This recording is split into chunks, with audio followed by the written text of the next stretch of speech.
একটি ছেলে এবং একটি মেয়ে একটি বিল্ডিংয়ের লিফটের মধ্যে আটকা পড়ে যায়। দুর্ভাগ্যবশত ওই দিন ওই বিল্ডিংয়ের সমস্ত ওয়ার্কারদের ছুটি ছিল, যে কারণে পুরো বিল্ডিংটি ওই দিন সম্পূর্ণ ফাঁকা ছিল। তাই গোটা বিল্ডিংয়ের মধ্যে তাদেরকে সাহায্য করার মতো কেউই ছিল না। তবে এভাবে যখন দিন পার হয়ে রাত হয়ে যায়, তখন এই অপরিচিত ছেলেটি এবং মেয়েটি একে অপরের সাথে যা করেছিল তা জানলে আপনি অবাক হতে বাধ্য।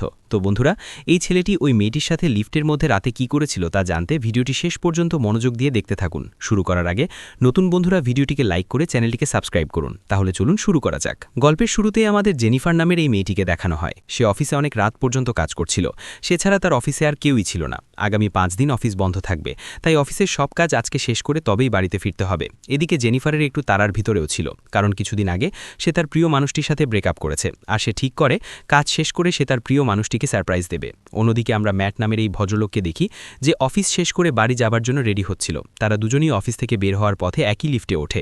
ম্যাট জেনিফারের সাথে লিফটে হালকা পাতলা ফ্লার্ট করার চেষ্টা করে। তখনই ম্যাট খেয়াল করে লিফটের অন্য পাশে অদ্ভুতভাবে একটা ড্রয়িং করা আছে, যেখানে একটা মানুষকে বন্দি করে রাখা হয়েছে।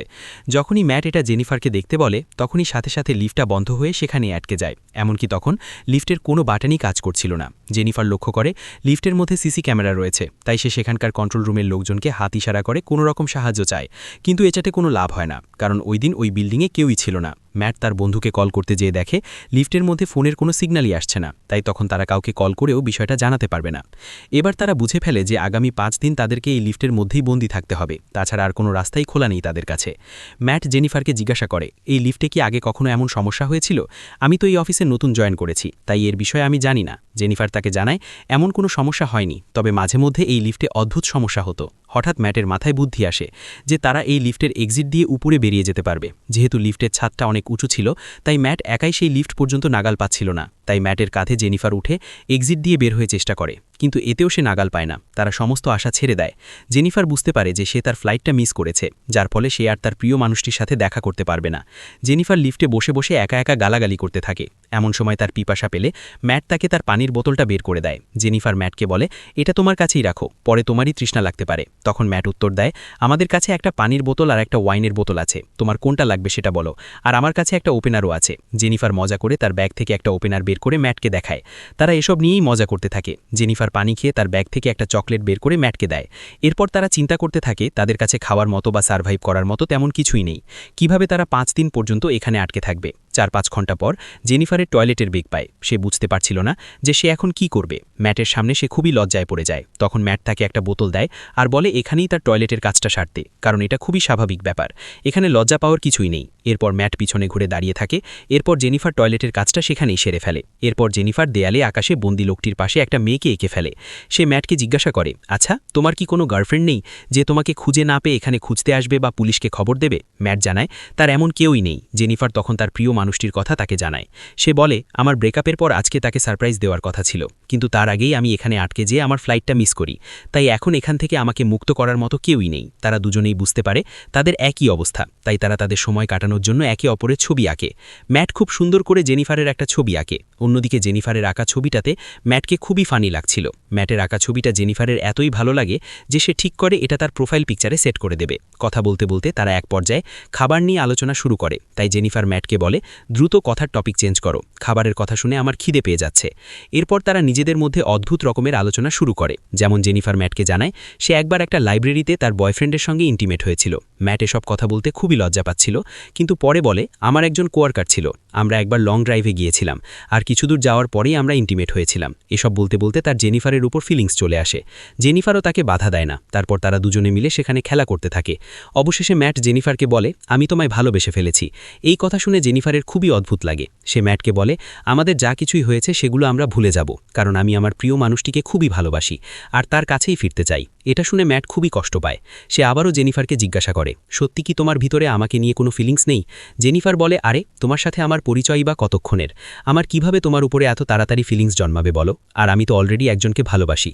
হঠাৎ আমরা দেখি ম্যাট কেমন যেন চেঞ্জ হয়ে গিয়েছে। সে তার ফোন বের করে জেনিফারকে কিছু সিসিটিভি ফুটেজ দেখায়, যেখানে জেনিফার কাজ করছে। সে জেনিফারকে বলে, আমি সবসময় তোমাকে দেখছি, আমি তোমাকে অনেক আগে থেকেই ভালোবাসি।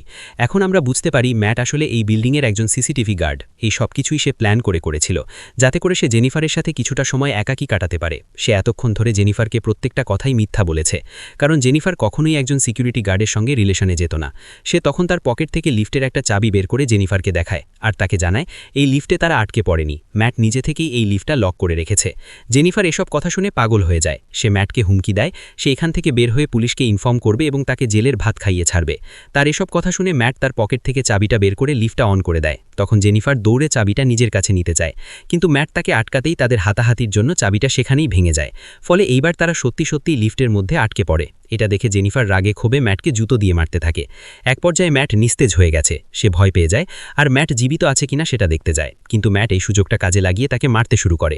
তাদের মারামারির জন্য তারা দুজনেই সেখানে সেন্সলেস হয়ে যায়। যখন তাদের জ্ঞান ফিরে ম্যাট দেখে জেনিফার কাঁদছে, তখন ম্যাট ভাবে যাক এই লিফটের মধ্যেই আমাদের সম্পর্ক হলো, আমরা একে অপরকে চিনেছি আর এখন আমাদের আবার ব্রেকআপ হয়ে গিয়েছে। জেনিফার তখন ভীষণ রেগে যায় আর সে তার প্রিয়জনের জন্য যে উপহারটা নিয়ে যাচ্ছিল ম্যাট সেটা চেক করে। তার মধ্যে একটা ভালো শার্ট ছিল, ম্যাট সেটা নিজেই পরে নেয়। ম্যাটের কাছেও একটা গিফট ছিল আর তার মধ্যে সিগারেট কাটার একটা লাইটারও ছিল।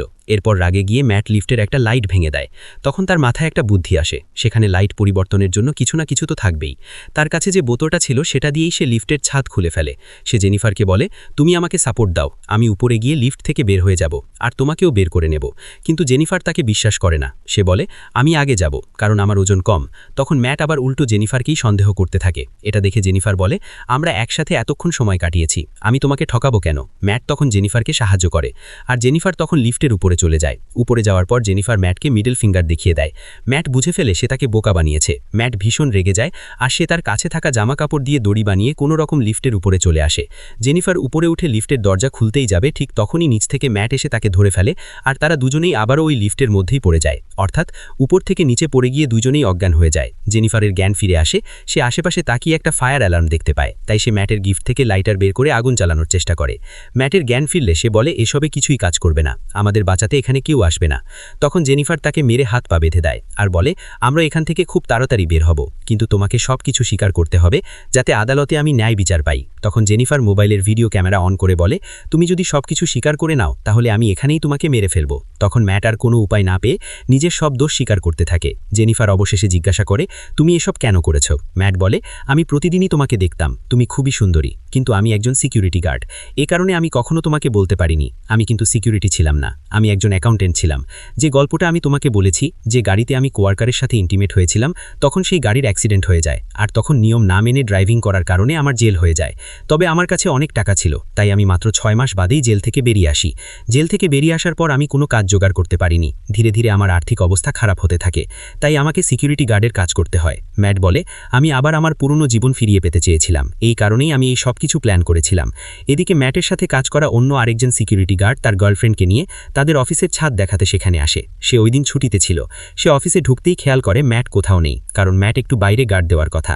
সে সিসি ক্যামেরায় জেনিফার এবং ম্যাটকে ওই লিফটের মধ্যে দেখে আর দ্রুত সেখানে তাদেরকে সাহায্য করতে চলে আসে। সে সেখানে গিয়ে লিফটটা খোলার চেষ্টা করে, কিন্তু সেটা একটুখানি খুলেছিল, তাই সে লিফটের চাবি আনতে ফেরত যায়। সেই সুযোগে ম্যাট জেনিফারকে মেরে অজ্ঞান করে দেয়। এরপর সেই সিকিউরিটি গার্ডটি ফেরত আসলে তার চাবি ম্যাটকে দিয়ে দেয়। তখন ম্যাট ওই লোকটাকে বলে ভেতরে আসো, আমার তোমার সাহায্যের প্রয়োজন। তখন এই লোকটা অর্ধেক ভেতরে আসে আর ম্যাট লিফটটা চালু করে তাকে মেরে ফেলে আর তার ডেড বডিটা সেখানে রেখে জেনিফারকে নিয়ে বেরিয়ে পড়ে। জেনিফারকে নিয়ে সে তার গাড়ির ডিকির মধ্যে রেখে দেয়। এরপর নিচে এসে গোসল করে কাপড় পরে আবারও ডিউটিতে চলে যায়। লবিতে গিয়ে সিসি ক্যামেরার ফুটেজ ডিলিট করার সময় ওই সিকিউরিটি গার্ডের গার্লফ্রেন্ডকে দাঁড়ানো দেখে। ওই মেয়েটি তখন ম্যাটের কাছে এসে তার বয়ফ্রেন্ডের ব্যাপারে জিজ্ঞাসা করে। তখন ম্যাট বলে সে তো অনেক দূরে চলে গিয়েছে। ম্যাটের কথা শুনে মেয়েটির একটু সন্দেহ হয়, কিন্তু তবুও সে ওইখান থেকে যেতে চায় না। তখন ম্যাট তাকে পিছন থেকে আঘাত করে মেরে ফেলে। এরপর সে জেনিফারকে একটা শুনশান রাস্তায় নিয়ে যায়। সে জেনিফারকে গাড়িতে রেখেই পুড়িয়ে দিতে চেয়েছিল। এরপর সে যখন ডিকি খুলে জেনিফার তখনও জীবিত ছিল আর বেরিয়ে এসে সে ম্যাটকে আক্রমণ করে।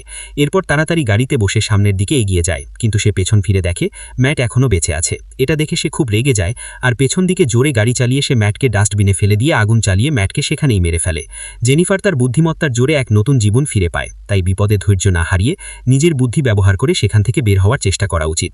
এই গল্পটা আপনাদের কাছে কেমন লেগেছে কমেন্টসে লিখে জানাবেন। আর হ্যাঁ, এটা কিন্তু একটা মুভির এক্সপ্লেনেশন ছিল।